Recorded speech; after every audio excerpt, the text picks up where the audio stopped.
Hello दोस्तों, welcome back to सिडनास का प्यार। मैं आपके लिए फिर से लाया हूँ बहुत अनोखा अनसीन अनदेखा। तो आप सबको बता दूँ, जब लक्ष्मी और जो दीपिका पादुकोण थी जब घर में एंटर हुए थे, उससे पहले घर वालों को स्क्रिप्ट दे दी गई थी, जो कि हमें दिखाया नहीं गया। क्योंकि हमें ये दिखाया गया कि दीपिका आने के बाद दीपिका ने जो जो बोला उन्होंने एक्टिंग करके दिखाई। बट ऐसा कुछ नहीं होता है गाइस, ये रियलिटी नहीं है। जो भी घर में इंटर होता है उससे ही पहले ही जो बिग बॉस के सदस्य होते हैं उनको बोल दिया जाता है या स्क्रिप्ट दे दी जाती है कि आपको ऐसे ऐसे एक्ट करना है और ये रिएक्ट करना है जो कि होता है बहुत कुछ। लेकिन BB13 में तो हुआ ही नहीं था। बट ये स्क्रिप्ट इसलिए दी गई थी ताकि ना टीवी पे कुछ ख़राब ना लगे देखने में और फ्लुएंट हो एकदम, है ना। तो यहाँ पे देखिए सिद्धार्थ शुक्ला को भी स्क्रिप्ट मिली थी, मतलब जो आसिम के साथ को करना था, माहिरा की एक्टिंग करनी थी और मधुरी मथुल्ली की एक्टिंग करनी थी। और जो सबको स्क्रिप्ट मिली हुई थी कि उसको क्या क्या करना है पहले से ही बता दिया गया था। बस जस्ट दीपिका ने आके बोला था, उसको रिपीट किया था कि इस चीज़ की एक्टिंग आप करके दिखाओ, ताकि इन्होंने अच्छी तरह इनका जो है इन्होंने एक्टिंग ऑलरेडी अपनी कर ली थी प्रैक्टिस। तो यहाँ पे देखिए आपने बहुत कम अनसुनी कभी नहीं देखा होगा, क्योंकि इसके अंदर जो यहाँ पे देखिए ये जो अगर आपको बताऊँ तो ये रश्मि देसाई बहुत ट्राई कर रही है सिद्धार्थ से यहाँ पे अच्छी तरह बात करने के लिए, क्योंकि उसको पता चल गया था कि मुझे अगर ना जो मेरा हराना तो निकल गया है, अगर गेम में आगे बढ़ना है सिद्धार्थ की तलवे छाटने पड़ेगी और मेरे को थोड़ा क्यूट बनना पड़ेगा। तो यहाँ पे देखिए सिद्धार्थ का ये तरीका था, सिद्धार्थ का सही था। अगर जो उसके साथ कोई सही है तब सिद्धार्थ उसके साथ सही है। तो यहाँ पे देखिए आसिम, सिद्धार्थ और रश्मि यहाँ पे एक्टिंग की तैयारी कर रहे होते हैं। तो यहाँ पे जो है रश्मि समझा रही होती है कि ऐसे करो वैसे करो, माहिरा ने ये बोला था। और यहाँ से ये पता चलता है कि देखो सिद्धार्थ को एक एक बार बता दी कि माहिरा ने कितना गंदा गंदा बोला है शहनाज को, जैसे वो बोलते बॉडी शेमिंग। तो यहाँ पे मधुरी मतुल्ली की और उसकी एक्टिंग करके दिखाते हैं। तो जो सिद्धार्थ बनता है मधुरी मतुल्ली और जो माहिरा बनती है और बड़े होठों वाली छिपकली। तो यहाँ पे देखिए जो आसिम बनता है। तो यहाँ पे देखिए होता क्या है, तो यहाँ पे सिद्धार्थ बोलता है कि हाँ कि तू मेरा कॉल किस नाम सेव करेगी।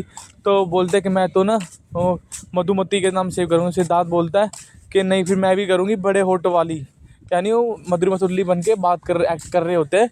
तो उसका वो देख रहे होते हैं, प्ले कर रहे होते हैं, ठीक है। तो यहाँ पे फिर यहाँ पे रश्मि सही बोलते एकदम, रश्मि बोलते कि हाँ माहिरा ने ये बोला हुआ है कि तुम लोगों के पर्सनल जाते हो, कि तुम दूसरों पे कीचड़ उछालते तक कुछ नहीं है। माहिरा ने कितना कितना कीचड़ उछाला हुआ है।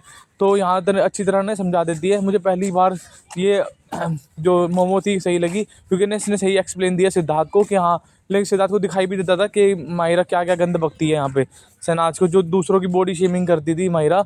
और अपने जब अपने ऊपर बॉडी शेमिंग नहीं ली जाती थी उससे, वो बॉडी शेमिंग तो लोगों के फैट पे करती थी, जैसे शहनाज की भी की थी उसने कि तुम इतनी मोटी हो, तुम इतनी मोटी हो, हाय रब्बा लोग मोटे, ऐसे ऐसे कितना गंदे ने कमेंट किया था। कि सिद्धार्थ को अच्छी तरह पता था, क्योंकि सिद्धार्थ के ऊपर भी ने कमेंट किया हुआ है कि आपकी एज हो गई है और आपके बाल बहुत ज़्यादा वाइट होने लग रहा है, बहुत ज़्यादा वाइट बाल है आपके। सिद्धार्थ को ऑब्वियसली बात है, पता था कि बॉडी शेमिंग बहुत ज़्यादा करती है। लेकिन सिद्धार्थ को गेम में रहना था, उनको रखना था उनको ना। अगर उनको गेम में नहीं रखेगा तो फिर कैसे चलेगा, क्योंकि घर के सदस्य है वो भी, और उन सिद्धार्थ को जीतना था। अब सिद्धार्थ बहुत मास्टरमाइंड था। सिद्धार्थ को सब कुछ पता था कि क्या हो रहा है क्या नहीं हो रहा। सिद्धार्थ से भली बातें कोई नहीं जान सकता कि इस गेम में कौन अच्छा है कौन बुरा है, और शहनाज के अलावा। शहनाज दोनों ये मास्टरमाइंड थे। तो यहाँ पे देखिए आसिम के यहाँ से पता चलता है इसको एक्टिंग का ए भी नहीं आता। आसिम को वैसे बनता है लड़ाई में कि मेरे को याद लड़ाई भी करनी आती थी, बस इसको एक्टिंग इसको इससे होती नहीं, नल्ले से एक ढंगी भी। उसको यहाँ से ढंग के जो रटे रटाए वर्ड है वो भी नहीं बोल पा रहा था ये, क्योंकि वो चीज़ तो हम भी बोल देंगे। इसको रटे रटाए वर्ड भी नहीं बोल पा रहा था। उसको स्क्रिप्ट मिली हुई थी, बाहर ने पता नहीं क्या ही किया होगा साउथ अफ्रीका में, जो इतनी हाँक रहा था कि मैं ये करके आया हूँ, मैं वो करके आया हूँ। सिद्धार्थ की मैंने वीडियो देखी है बहुत सारी मॉडलिंग्स की। सिद्धार्थ ने कभी घमंड नहीं दिखाया इस बात का कि मैंने मॉडलिंग की है, मैंने ये किया है। सिद्धार्थ की हमने सारी वीडियो देखी है, सिद्धार्थ की वॉक, सिद्धार्थ की, और इंटरनेशनल सिद्धार्थ सब कुछ करके आया हुआ है। फिर उसके बावजूद भी सिद्धार्थ ने कभी ना इस चीज़ का घमंड नहीं दिखाया। और ये नल्ला ये सस्ता डॉन बोलता है कि मैं साउथ अफ्रीका में, अभी तो ढंग से एक्टिंग तो करनी नहीं आ रही, जो रटे रटाए वर्ड है वो तो बोल नहीं पा रहा, तो करेगा क्या। इसलिए इसको बस सॉन्ग के अलावा कोई मूवी नहीं मिली, कुछ नहीं मिली, कुछ भी नहीं मिला, क्योंकि इसको एक्टिंग ही नहीं आती। बस जिम लाइन में घुस गया है इसको, क्योंकि इसको पता था मेरा कुछ नहीं होने वाला है। तो गाइस यही सब था। मैं ये बताना चाहता हूँ कि जो कुछ कुछ चीज़ें दिखाई जाती है सच में वैसी भी नहीं होती, और जो छुपाई जाती है वो आधा सच भी नहीं होता है। बहुत कुछ छुपाया भी गया है, बहुत कुछ नहीं भी दिखाया गया है। तो जैसे कि जो एक्स में था, जो बहुत कुछ डाल दिया गया है, जो कि उन्होंने डिलीट कर दिया एक्स, ताकि हम लोग ना देख सके अब, क्योंकि उसमें अब्दुल्ला की पूरी पूरी गंदी गेम थी एक्स के अंदर। तो thank you so much, bye guys, bye bye, take care. Please support करिए मुझे, सब्सक्राइब कर दीजिए, लाइक कर दीजिए, कमेंट कर दिए, ताकि आपको नई नई अपडेट मिलती रहे। Bye bye, take care.